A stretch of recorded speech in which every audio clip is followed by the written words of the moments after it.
بذكر الله ترتاح القلوب وتنزاح المتاعب والكروب. کافر چہروں کے بل چلیں گے.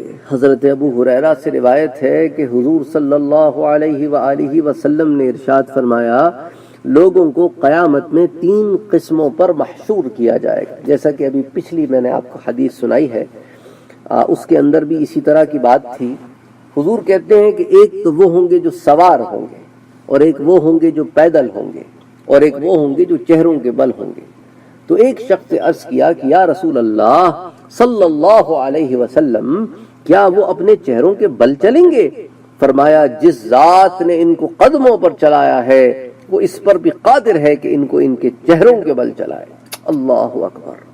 حضور نے کیا فرمایا؟ الذی امشاہم علی اقدامہم، وہ جو ان کو ان کے پاؤں پہ چلاتی ہے. قادر علی ان یمشیہم علی وجوہہم، وہ ذات اس بات پر بھی قدرت رکھتی ہے کہ ان کو ان کے چہروں کے بل چلائے.